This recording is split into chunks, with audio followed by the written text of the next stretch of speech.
আসসালামু আলাইকুম রহমতুল্লাহ। গত ভিডিওতে আমরা সংখ্যা পদ্ধতির রূপান্তরের যে বেসিক নিয়ম সেগুলো দেখেছিলাম, যে কিভাবে আমরা যে কোনো একটি যে প্রধান চারটি যে সংখ্যা পদ্ধতি বাইনারি, ডেসিমাল, হেক্সাডেসিমাল এবং অক্টাল, এগুলোর একটি থেকে আরেকটিতে কিভাবে যেতে হয় সেটা আমরা দেখেছিলাম। এবং ওই ভিডিওতে আমি বলেছিলাম যে পসিবল হলে আমি এর পরে কোনো ভিডিওতে সংখ্যা পদ্ধতির যে রূপান্তর শুধুমাত্র পূর্ণ সংখ্যা, অর্থাৎ কোনো দশমিক অংশ নেই এমন যে সংখ্যাগুলো আছে সেইগুলাকে কিভাবে ক্যালকুলেটরের মাধ্যমে রূপান্তর করা যায় সেটা ইনশাল্লাহ দেখিয়ে দেব। শুধুমাত্র পূর্ণ সংখ্যার কথা এই জন্য বলছি, কারণ হচ্ছে দশমিক পার্ট সহ বা দশমিক অংশ সহ সংখ্যাগুলোকে আসলে ক্যালকুলেটরের মাধ্যমে রূপান্তর করা যায় না। সেগুলোকে তোমার ওই খাতার যে নরমাল প্রসিডিউর সেটা ফলো করেই করতে হবে। অথবা অনেক সময় দেখা যায় যে পূর্ণ অংশে যে কনভার্সন সেইটার সাথে মিলে এমন অপশন এমসিকিউ এ একটাই দেওয়া থাকে। সো সেই ক্ষেত্রে দেখা যায় ক্যালকুলেটর ইউজ করেও কাজটা করা যায়। যেটাই হোক, আজকে আমরা বেসিক্যালি ক্যালকুলেটরের মাধ্যমে কিভাবে সংখ্যা পদ্ধতি রূপান্তর করা যায় সেটা দেখবো ইনশাআল্লাহ। তো আমি আজকে বেসিক্যালি ইউজ করছি তোমার হচ্ছে ক্যাসিও এফএক্স 991 প্লাস যে ক্যালকুলেটর সেইটা তোমার বাংলাদেশে সবচেয়ে বেশি যেগুলো ব্যবহৃত। এর পাশাপাশি 991 এবং সিডাব্লিউ সবগুলাতে মোটামুটি তোমার প্রসিডিওর অলমোস্ট সেম, যে তোমাকে শুরুতে মোডে যেতে হবে, দেন মোড থেকে নাম্বার সিস্টেমের যে মোড সেখানে যেতে হবে। তো আমরা আর কথা না বাড়িয়ে চলে যাই। আহ, যে মোড যে অপশনটা দেখতে পাচ্ছ এটা, এখানে আমরা ক্লিক করব ক্যালকুলেটরে। এরপরে এই যে বেজ এন এই অপশনটা 4 নাম্বার, ইএক্স আর ইএস প্লাস এগুলোতে সংখ্যা দিয়ে তোমাকে এভাবে লিখতে হবে। তবে তোমার হচ্ছে সিডাব্লিউ যেটা, সেখানে তোমাকে এই অ্যারো ইউজ করে ওইটা সিলেক্ট করতে হবে। যাই হোক, আমরা ইএস প্লাস এরটা দেখাই।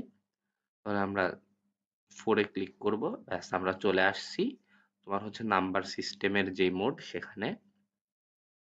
এখন এখানে দেখো আমাদের 4টা নাম্বার সিস্টেম এখানে দেওয়া আছে: ডেসিমাল, হেক্সাডেসিমাল, বাইনারি আর অক্টাল। তো আপাতত ডেসিমালে সিলেক্ট করা আছে। আমরা ধরো ডেসিমাল থেকে বাইনারিতে কোনো একটা সংখ্যা কনভার্ট করব। আমরা যে কোনো একটা সংখ্যা লিখি, যেমন ধরো 754, র্যান্ডমলি জাস্ট লিখে এরপরে সমান চিহ্ন দিব। ব্যাস, তাহলে এটা ডেসিমালে 754। এখন এটাকে বাইনারিতে কনভার্ট করার জন্য জাস্ট এই যে বাইনারি এর এখানে অর্থাৎ এই লগ বাটনটাতে ক্লিক করব। ব্যাস, এটা হচ্ছে 754 যে ডেসিমাল সংখ্যাটা ছিল সেটা বাইনারি রিপ্রেজেন্টেশন। সেম সংখ্যাটাকে আমরা যদি অক্টালে প্রকাশ করতে চাই, তাহলে এই যে লনের যে বাটনটা অর্থাৎ অক্টালের বাটন সেখানে ক্লিক করব। ব্যাস, এটা অক্টাল। হেক্সাডেসিমালে করতে চাইলে এখানে ক্লিক করব হেক্সাডেসিমালের বাটনে। ব্যাস, চলে আসলো। এখন ধরো আমরা হেক্সাডেসিমালের কোনো একটা সংখ্যা, তাহলে হেক্সাডেসিমালে থাকবো, থেকে এটা কেটে দিলাম। এখন আমরা হেক্সাডেসিমালের কোনো একটা সংখ্যা লিখব। সে ফর সে 9A5। হ্যাঁ, আর একটা জিনিস দেখিয়ে রাখি, সেটা হচ্ছে এই যে ABCDEF এই যে 4টা আছে, এগুলাতে জাস্ট একবার ক্লিক করলেই তোমার হচ্ছে হেক্সাডেসিমালের এইখানে তোমার ABCD উঠবে। এটার জন্য আলাদা আলফা চাপার দরকার নাই। নর্মালি ABCD লিখতে চাইলে আলফা চেপে করতে হবে, বাট যখন তুমি এই নাম্বার সিস্টেমের মোডে আছো তখন আর সেটার দরকার নাই। তখন জাস্ট নর্মালি তুমি যদি এখানে টাইপ করো তাহলে ওইটা উঠবে। আচ্ছা, আমরা একটা র্যান্ডম সংখ্যা সিলেক্ট করি, ধরো 85। এটা একটা হেক্সাডেসিমাল নাম্বার। লিখে দেন আগে কি ইকুয়াল দিতে হবে। ব্যাস, এটা চলে আসলো।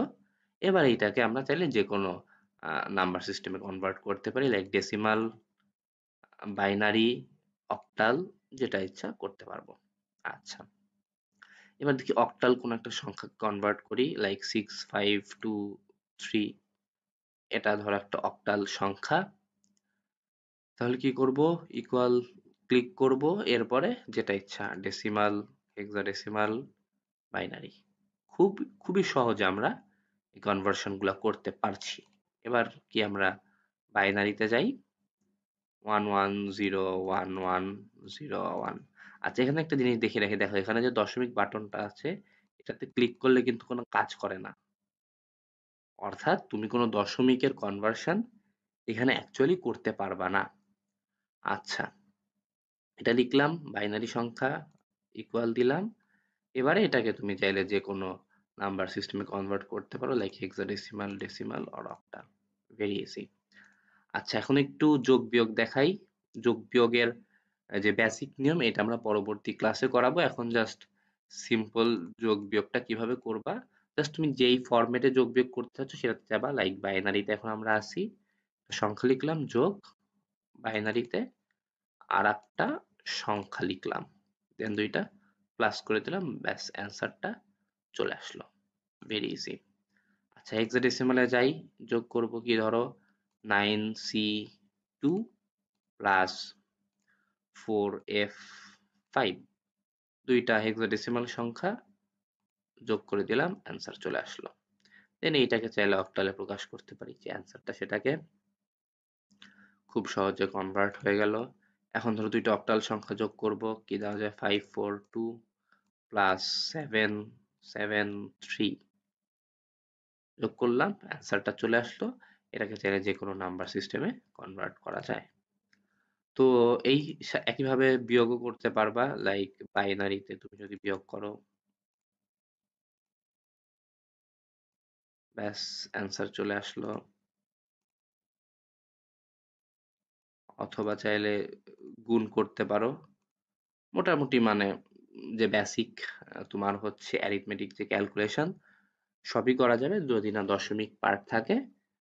পাশাপাশি কনভার্সন যে চারটা নাম্বার সিস্টেমে সেগুলো খুব ইজিলি করা যাবে। এইগুলাই মোটামুটি তোমাদের এমসিকিউ এর জন্য হেল্পফুল টুলস আসলে ক্যালকুলেটরে। তো সব ক্যালকুলেটরই মোটামুটি এই জায়গাগুলো সেম। সো এই নলেজটুকু থাকলে ইনশাল্লাহ যে কোনো ক্যালকুলেটরেই তোমরা এতটুকু ইনশাল্লাহ ইউজ করতে পারবা। তো আজকের ভিডিওটা এতটুকুই। ইনশাল্লাহ পরবর্তী ভিডিওতে আমরা এই চ্যাপ্টারের যে বেসিক আলোচনা সেগুলো নিয়ে ইনশাল্লাহ দেখা হবে। আসসালামু আলাইকুম।